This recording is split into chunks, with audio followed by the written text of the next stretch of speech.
Hello, everybody. It's Sephiroth 4 for another weekly update. First of all, this is the shirt that I got from the Loot Crate yesterday. If you can't really see it well, it says Time Travel Marty McPrime. It's like a Back to the Future's Transformer thing. If you didn't see the Loot Crate video yesterday, you should go watch it. It's pretty good, although it's like 16 and a half minutes because I go off on a crazy nostalgia trip about this guy. He's so cute. This is a Dinobot named Slag. He's like a Triceratops. And I actually have an older version of him as like a full Dinobot transformer from the early '90s or late '80s, which is so I was just like I looked at it, I was like, I have this guy. It was really it was quite nice to see. Just got this so it's like a cross generational thing, you know. Although the other one you could move his horns around. This one I'm not gonna try after what happened last month with Jake and his arm. But yeah, it's got so cute, like little bendy feet and little cute little hands. He's just like, I'm gonna eat you. Eh. He actually is supposed to have a flamethrower, and he's supposed to be really, really mean and nasty. So don't make him angry, guys. You won't like him when he's angry. But yeah, red shirts aren't normally my thing, especially since like I'm not on Star Trek and I don't want to die. Um, I only have one other red shirt currently, and it says Nintendo Rehabilitation Clinic. It's kind of funny. It says the first step is admitting you have a problem. I had a red shirt before that said, I'm the kid your parents warned you about, which was great. I actually wanted to wear that to the first day of school, and my mother was like, I don't think so. You're supposed to be making a good impression. I'm like, but this is what I'm about. I like funny shirts, but wore a polo shirt instead. But yeah, also, I've been playing a lot of Ni no Kuni. I haven't picked that up since September, but I started playing it again, and it's just so great. Aside from the fact that like the art animation is by Studio Ghibli, Miyazaki's art studio and stuff. I'm sorry, it's just this mess over here.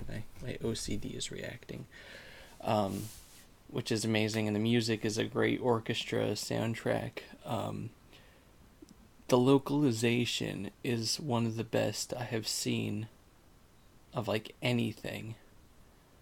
Everything in the game is a pun. Everything. Every name of every enemy, and there's tons of enemies, and there's like an evolution system, so like different forms of enemies.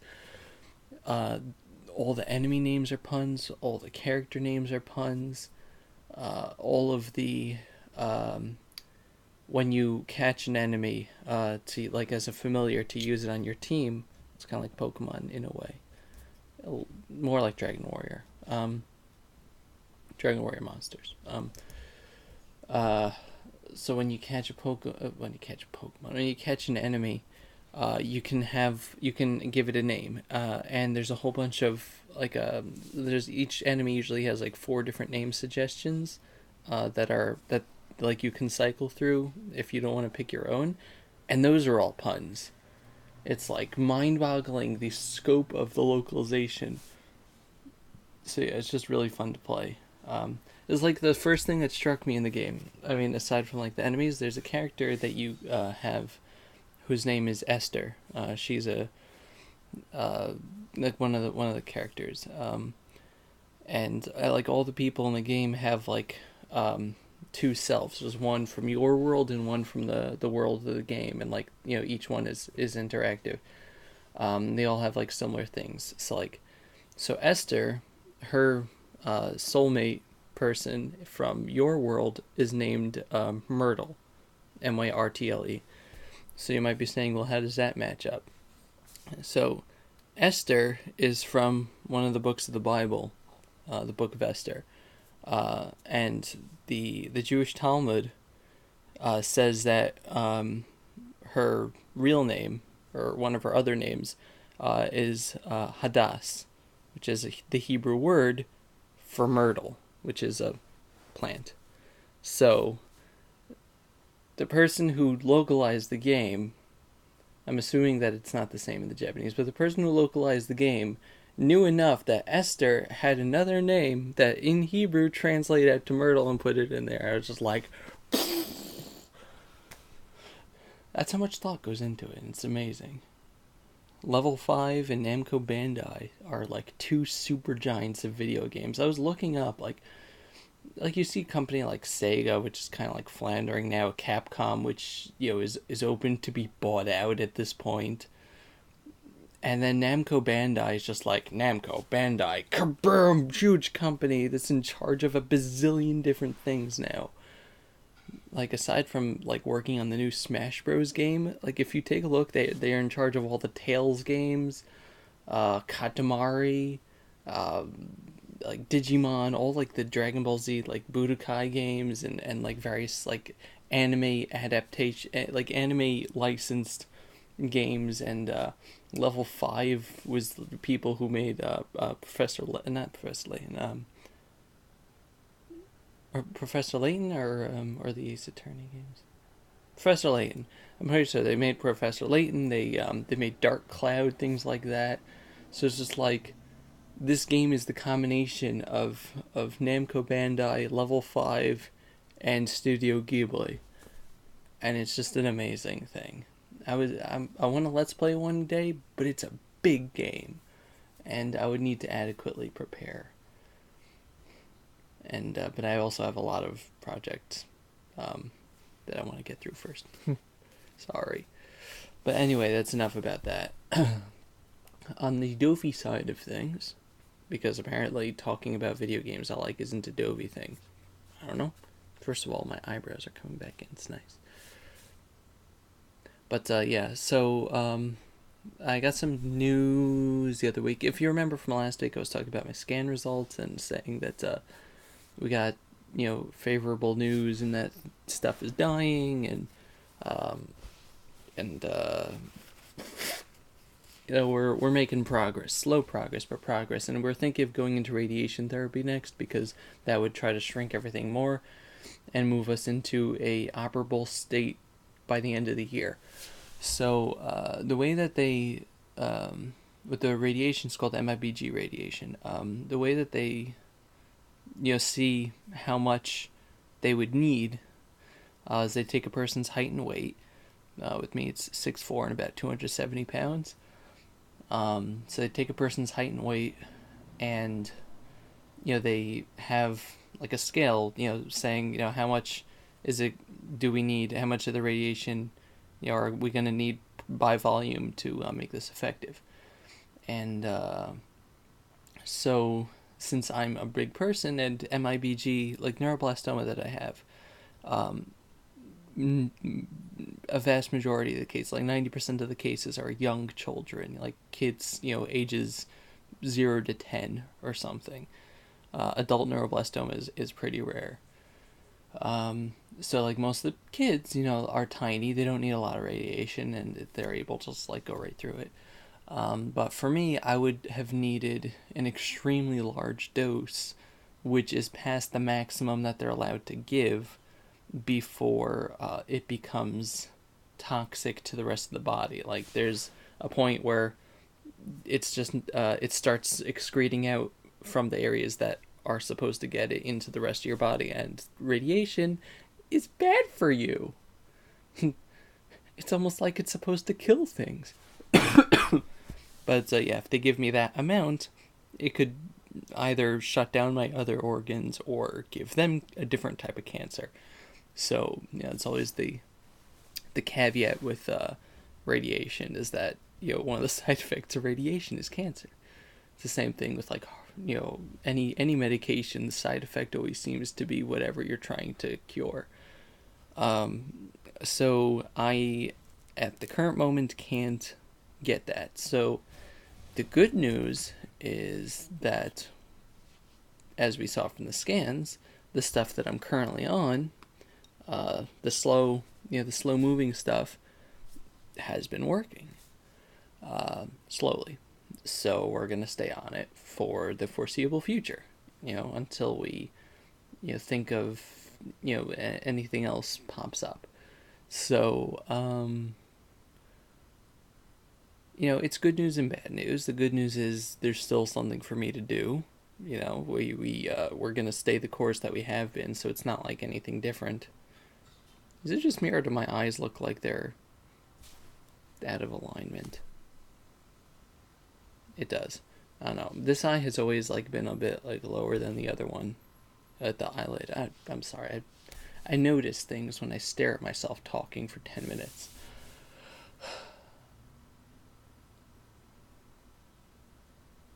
I'm sorry, the mail truck just passed by on Sunday. There's no post on Sundays. No bloody letters. Sorry. Um, where was I? Yeah, so, it's business as usual, same thing, cycles of 3 weeks. Although they're just giving me a little break, giving me a week extra, because the week of July 4th, they're pushing it off till the next week, since they wouldn't be open on July 4th, so it'd just be easier for everybody, because if I were to be getting chemo in that week, instead of going back and forth every day, I would have to be admitted on July 4th and stay over the weekend. And nobody wants that. I I don't like being admitted to the hospital. It's a nice hospital. It's like, as hospitals go, it's really nice, but it's still like you have to sit there the whole time, and nurses come in like every 4 hours to wake you up and take your vitals, and it's just like, but yeah. So it's bad news in that the end game was kicked all the way down the field. I'm mixing metaphors. It's perfect. I love mixing metaphors. The end game was pushed down uh, quite a few months. What I'm going to do in the meantime, if you're wondering, like, why don't you just lose weight? I would need to lose something like 80 pounds in order to make this viable. And that's just not going to happen in the next 2 months. What I am going to do is I'm going to try to start dieting. I'm going to try to walk every day at least a half hour. I want to lose a little weight. By the end of the summer, today's the second day of summer. It's June 22nd. It's the summer start already. By the end of the summer, I would like to have lost about 10 pounds a month, so about 30 pounds. It's a little, chips and chips, but losing weight will probably also be good for treatment because there's just less that they have to do. And it's just unhealthy to be morbidly obese to begin with. It affects my back, especially when I had the surgery, and I need the exercise. So, a lot of people around me are disappointed. They're kind of like upset that the radiation thing isn't working out at the moment. I really, I mean, I guess like there's a lot of stuff where society tells you this is how people react in this situation, and then when you actually get to it, you're like, I just don't feel that. With sometimes when you hear, like, especially with bad news or good, like good news sometimes, but like bad news. I mean, for me, it's not good that I've come to accept my current situation. It's not good. I should be striving to better myself, which is why I'm doing the exercise and stuff. But like, most of the treatment is beyond my power. I just have to sit there and wait. So, like, I really don't care. Not that I don't care. I don't it doesn't bother me. It's a difference. There's a big difference between not caring and not being bothered. Um but so, like, when I hear stuff like this, which tells me that the status quo is going to be status quo, and other people are like sad, I say, okay, nothing changed. I don't understand why I should feel any differently. Um, that's not me. I'm really, really good with status quo. I despise change. That's just my personality. I very adverse to any type of change, whether it's good or bad. That's not always a good trait, and it's usually a bad trait. But the status quo is where I find my perfect balance, no matter what it is. Once I get used to something, or once I get into a groove, then then that's where I excel. Like I said, it's not always good. It's everything in excess is bad. But so I'm perfectly fine with this, really. I found I can record my videos. I can live 2 out of 3 weeks. 2 out of every 3 weeks, I can live normally. We are making progress, and we're hoping that since like a lot of the spots, the metastases are dead, that the chemo is going to focus on the living areas more. So it'll be like, instead of just a flat, like, or not flat, but like a line, it'll be more exponential in the progress.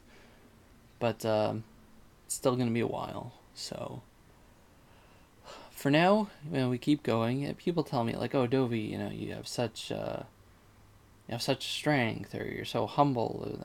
I'm not, definitely not humble, but like your resolve, or your fortitude, and this and that and the other thing is, I don't see that, honestly. Like, I'm not trying to be humble here, and I'm not trying to self-aggrandize myself by saying I don't, like, it doesn't bother me, but when something's gradual, especially with the just like through the treatments and everything, and again, the eye is just like going back and forth here. It's bothering the heck out. See, that's bothering me. Um, it I don't know. It just doesn't bother me. And it's just something I gotta get through. I guess the main philosophy I have is, you know, and again, this is something I also have to work on, like the other way. But like what I've resolved with this is, can I do anything about it? No. I have to. There's medicine. I have to take the medicine. You know, if I worry about it, will that help me? No, that'll just make me sick. Therefore, I'll do other stuff. I'll occupy my time with other things. It's a problem I have. I have to. Something I know I have to work on normally is, not being bothered by things that are beyond my control. And normally I let myself be bothered the heck out of me by things that are beyond my control. But there's nothing I can do. I mean, I can diet and exercise, and I can live, and I'm doing that, and so I can't complain. So yeah, look forward to more Paper Mario and Dead Space 3 this week, and look forward to good stuff. It's been Sephiroth04 with the weekly update. Goodbye, everybody. Bye-bye.